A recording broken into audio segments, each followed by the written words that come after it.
Hello friends, good evening. आज हमारी ये जीके की क्लास नंबर रहेगी 37। पहले वाली 36 क्लासेस आप चैनल की प्लेलिस्ट में जाकर के देख सकते हो। वीडियो हेल्पफुल रहेगी आपके आने वाले एसपीटैट के एग्ज़ाम के लिए। आप हमारे चैनल पे physics, chemistry, maths, GK, psycho तथा बायोलॉजी की क्लासेस जो हैं अपने आने वाले टैट के लिए देख सकते हो। तो एक बार मैं आपको प्लेलिस्ट दिखा देती हूँ। तो ये रहेगी चैनल की प्लेलिस्ट।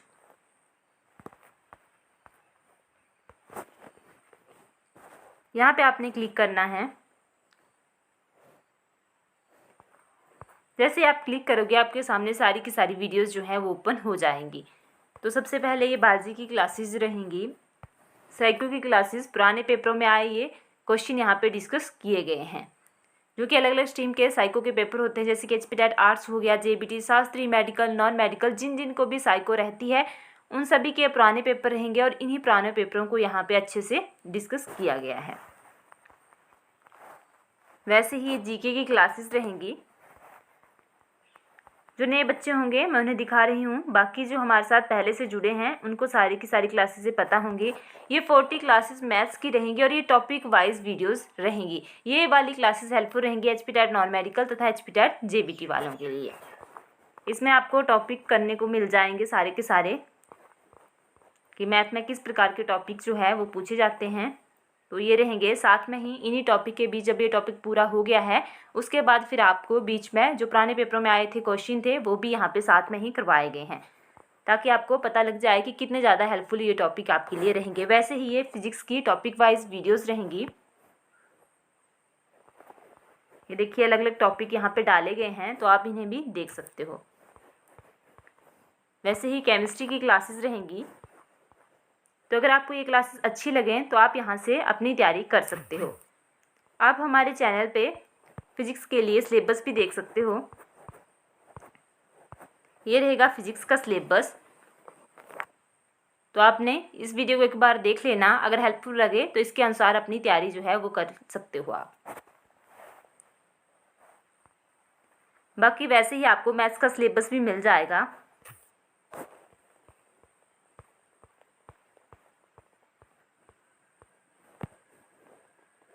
यहाँ पे ही मैथ्स का सिलेबस भी डाला हुआ है।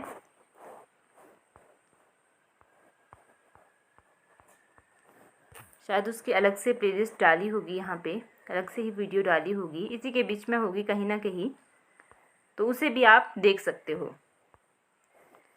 मैथ्स का सिलेबस भी अगर ना मिले आपको तो कमेंट कर दें, आपको अलग से उसका लिंक फिर वीडियो का प्रोवाइड करवा दिया जाएगा, वो की हेल्पफुल रहेगी एचपीटैट नॉन मेडिकल वालों के लिए।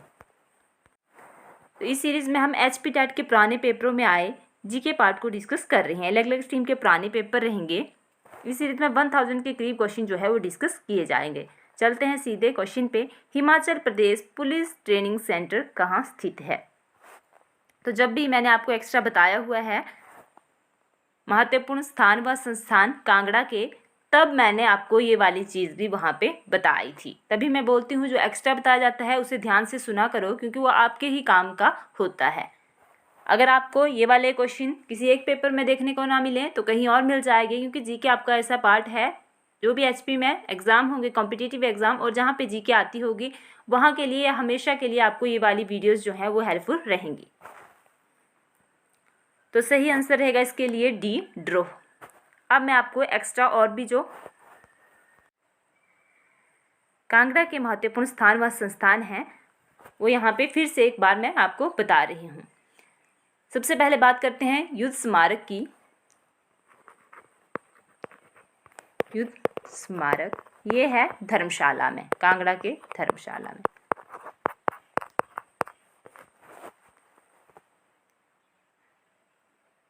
केंद्रीय विज्ञान एवं औद्योगिकी अनुसंधान केंद्र, जिसे कि शॉर्ट में बोला जाता है CSIR, केंद्रीय विज्ञान एवं औद्योगिकी अनुसंधान केंद्र, जिसे कि शॉर्ट में लिखा जाता है कई बार पेपरों में सीधा CSIR। तो ये है पालमपुर में। ध्यान में रखना इनको, आपके काम की रहेंगी ये सारी की सारी जो भी मैं आपको करवा रही हूँ। बाकी सेंट जॉन्स चर्च ये भी है धर्मशाला में। क्षेत्रीय मौन या मधुमक्खी अनुसंधान केंद्र, ये बहुत जरूरी रहेगा, ये पेपर में पहले पूछा गया है। तो क्षेत्रीय मौन या मधुमक्खी अनुसंधान केंद्र है नगरोटा में, कांगड़ा के नगरोटा में।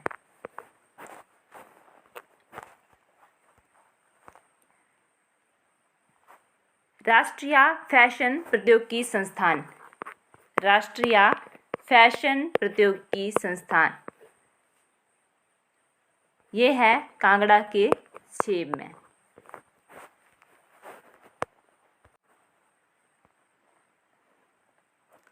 स्वामी विवेकानंद चिकित्सा संस्थान, ये क्वेश्चन टैट में पहले 2 बार आ चुका है। स्वामी विवेकानंद चिकित्सा संस्थान, स्वामी विवेकानंद। तो स्वामी विवेकानंद चिकित्सा संस्थान जो है ये है पालमपुर में, पालमपुर।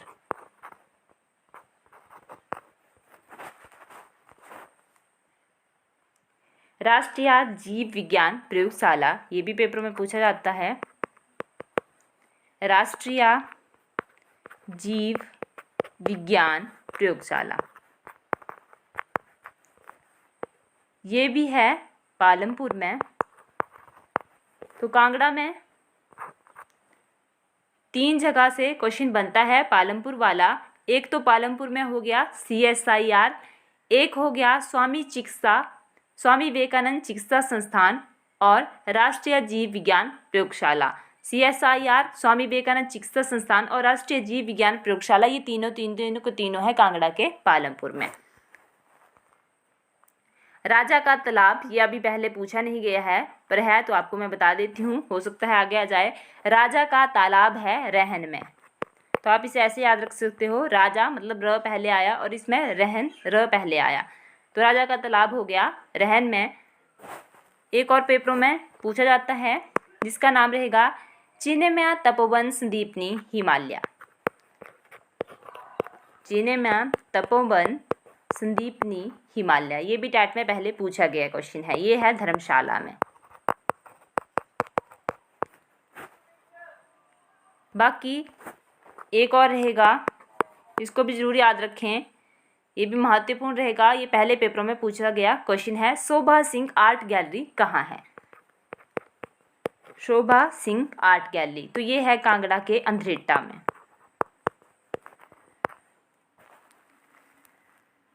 अप्सरा कुंड कांगड़ा के अजागर में, जस्टिस कोर्ट कांगड़ा के प्रागपुर में, डॉक्टर राजेंद्र प्रसाद चिकित्सा महाविद्यालय, तो ये सभी को पता है कि ये है टांडा में।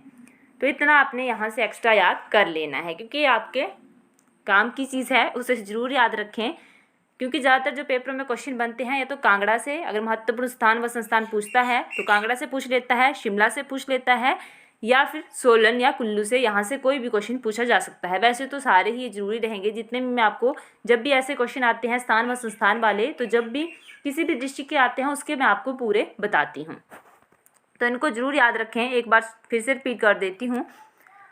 तो युद्ध स्मारक है धर्मशाला में, केंद्रीय विज्ञान एवं औद्योगिकी अनुसंधान केंद्र CSIR पालमपुर में, राष्ट्रीय जीव विज्ञान प्रयोगशाला पालमपुर में, हिमाचल प्रदेश पुलिस प्रशिक्षण केंद्र ड्रोह में, स्वामी विवेकानंद चिकित्सा संस्थान पालमपुर में, क्षेत्रीय मधुमक्खी अनुसंधान केंद्र नगरोटा में, राष्ट्रीय फैशन प्रौद्योगिकी संस्थान छेब में, राजा का तालाब रहन में, चिन्मया तपोवन संदीपनी हिमालय धर्मशाला में, शोभा सिंह आर्ट गैलरी अंधेटा में, अप्सरा कुंड अजागर में, जस्टिस कोर्ट प्रागपुर में और राजेंद्र प्रसाद चिकित्सा महाविद्यालय टांडा में।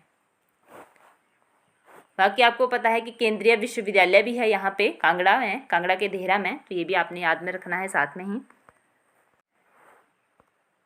बाकी ये जो सिख गुरु है इनका टॉपिक भी बहुत ज़्यादा महत्वपूर्ण आपने समझना है, यहाँ से भी टैट में कई बार क्वेश्चन जो है पूछा जाता है और अदर एग्जाम्स में भी। इस पूरे टॉपिक को याद कर लेना, एक छोटा सा टॉपिक है, ज़्यादातर क्वेश्चन जो बनता है पहले गुरु, 4th नंबर के गुरु, 5th नंबर के गुरु और 10 नंबर के गुरु, इन चारों से मिलकर के ज़्यादातर जो है वो पेपर में क्वेश्चन बनता है। तो किस सिख गुरु ने अमृतसर शहर की स्थापना की है? तो एक जगह पे पूछा जाता है अमृतसर शहर और एक जगह पूछा जाता है कि गोल्डन टेम्पल की स्थापना किस सिख गुरु के द्वारा की गई थी। तो पहले आप ये वाला टेबल देख लें। यहाँ पे सिखों के 10 गुरु और उनसे संबंधित तथ्य जो है दिए गए हैं, जहाँ से टैट या अदर एग्ज़ाम में मैक्सिमम टाइम क्वेश्चन बनता है। बन तो कोई और क्वेश्चन भी बन सकता है यहाँ से, पर मेन यही है, इन्हीं के बीच से क्वेश्चन अगर किसी लो लेवल के एग्ज़ाम्स में आता है तो यहीं से बन जाता है, क्योंकि फिर बहुत हाई लेवल का एग्ज़ाम हो तो थोड़ा डीप चले जाते हैं, अदरवाइज़ इनके बीच से बन जाता है।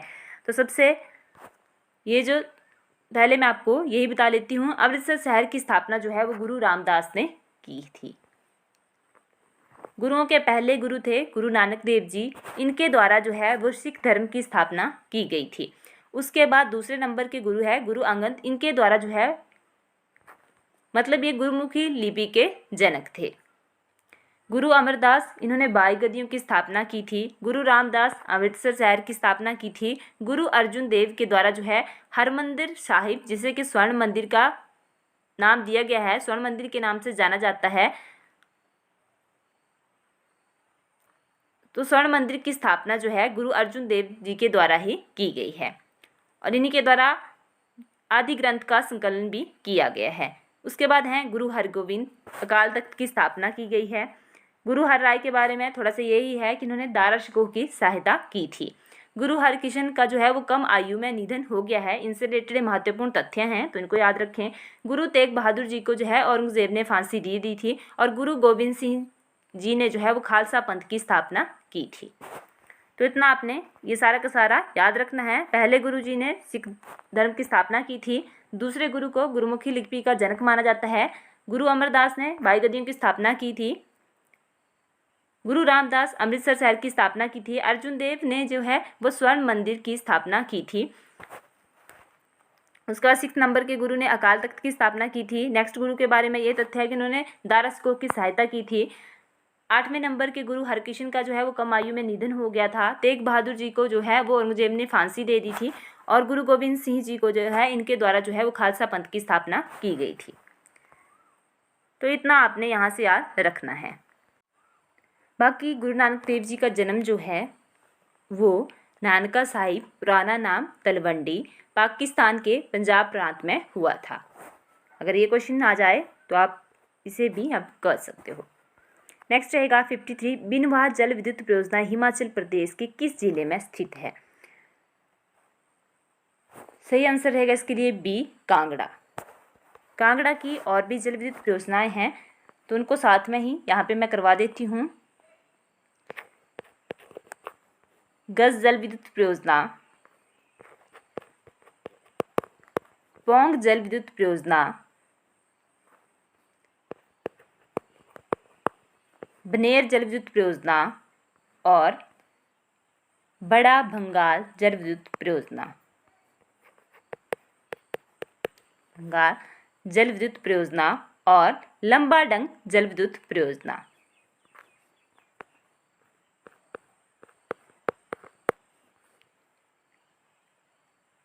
लंबाडंग जल विद्युत परियोजना। तो इतना आपने यहाँ से याद रखना है। गज, पौंग, बिनवा, बनेर, बड़ा भंगाल और लंबाडंग जल विद्युत परियोजना, ये सारी की सारी परियोजना जो है वो कांगड़ा जिले में स्थित हैं।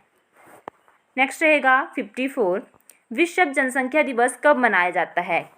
जब भी ये डेज वाला टॉपिक आता है हर बार मैं आपको बोलती हूँ कि इसको जरूर तैयार करके जाएं, क्योंकि किसी ना किसी को ये वाले क्वेश्चन जो है वो बन जाते हैं और जिसको बनेंगे उसको एक पेपर में कई बार एग्जामिनर 2 या 3 क्वेश्चन उसी में फिर डाल देता है। तो जिसको आएंगे उसके लिए फिर ये बहुत ज़्यादा हेल्पफुल रहेंगे, क्योंकि ये नंबर दे के ही जाते हैं, सीधे क्वेश्चन रहते हैं और इतना कोई ऐसा क्वेश्चन नहीं वो पूछते डेज से भी जो आपको ना आता हो।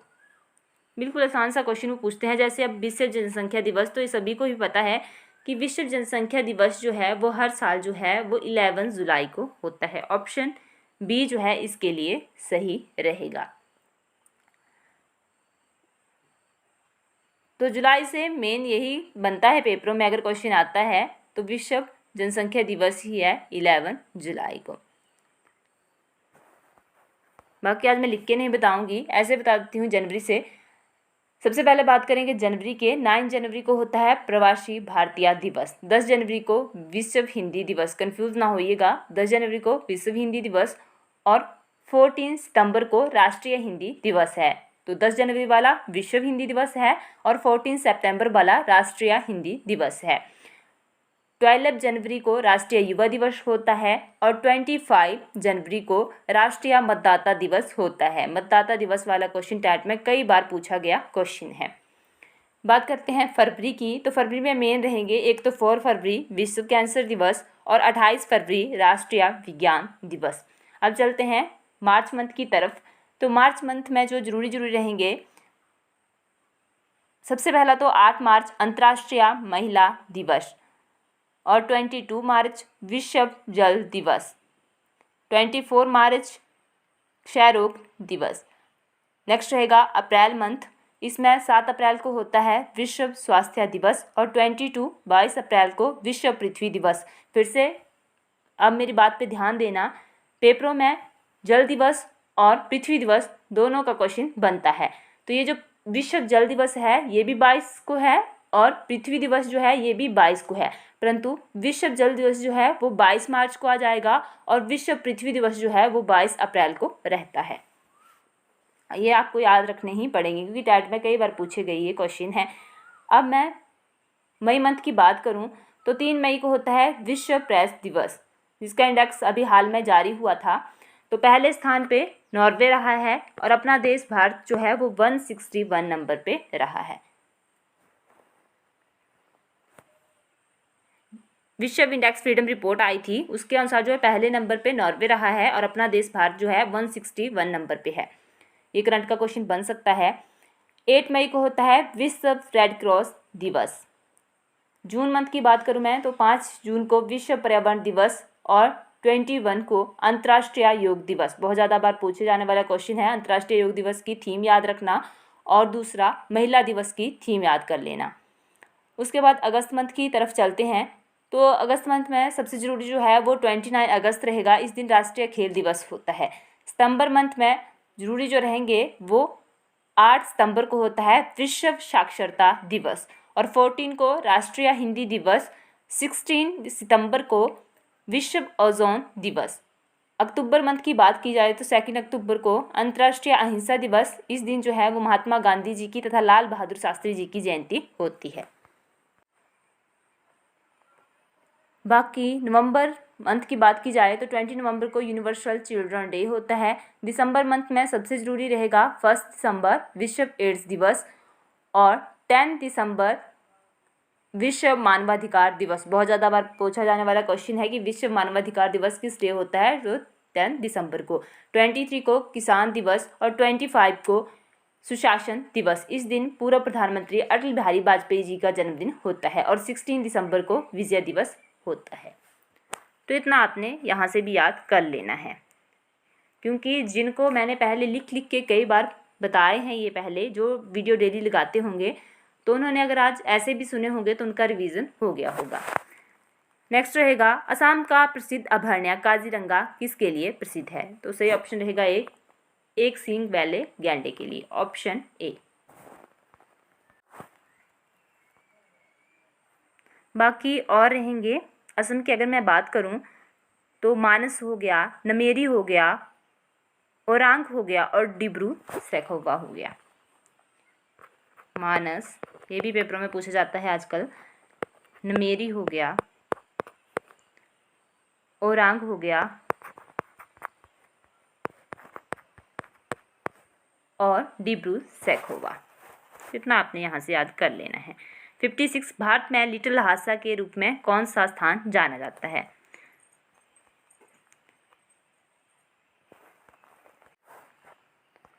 तो अगर लिटिल लहासा पूछा जाए तो वो रहेगा धर्मशाला, और अगर आपसे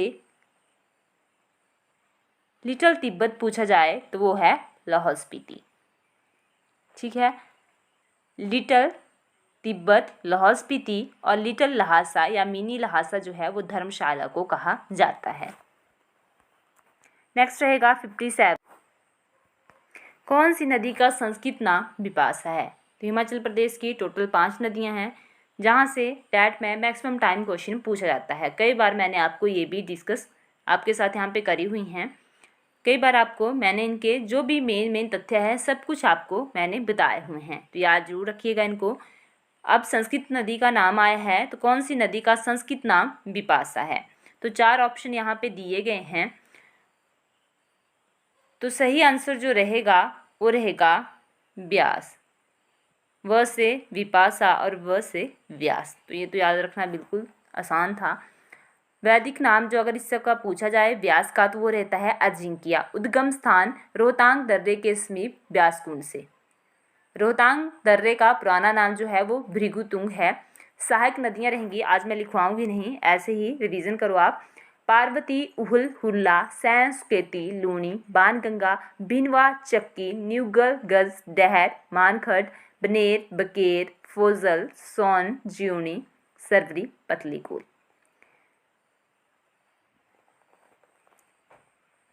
तो इतना आपने यहाँ से एक्स्ट्रा याद रखना है। 58 झांझर किस जिले का प्रसिद्ध नृत्य है? मैक्सिमम टाइम ये झांझर वाला क्वेश्चन भी पेपरों में पूछा जाता है। तो सही आंसर रहेगा 58 के लिए हमारे पास ए चंबा।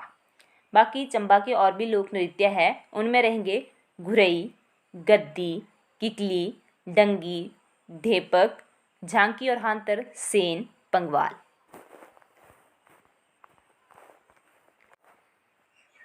फिर से जल विद्युत परियोजना वाला क्वेश्चन ही आ गया। हिमाचल प्रदेश में सबसे पुरानी जल विद्युत परियोजना कौन सी है? तो सबसे पुरानी की अगर बात की जाए तो वो रहेगी,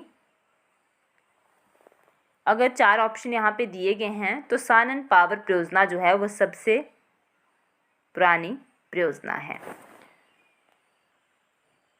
ये 1932 के टाइम की है। तो ये है मंडी में, और मंडी की और भी जल विद्युत परियोजनाएं रहेंगी। एक हो गई बस्सी और एक हो गई उहल। बस्सी और उहल।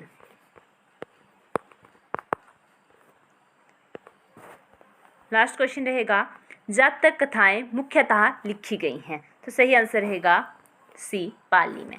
वीडियो अच्छी लगे तो वीडियो को लाइक करें, शेयर करें और चैनल को सब्सक्राइब करना ना भूलें। आपके लिए कल के लिए क्वेश्चन रहेगा कि मणिमहेश झील हिमाचल प्रदेश के कौन से जिले में स्थित है? तो जरूर इस क्वेश्चन का आंसर कमेंट करके हम तक पहुंचाएं। Thank you.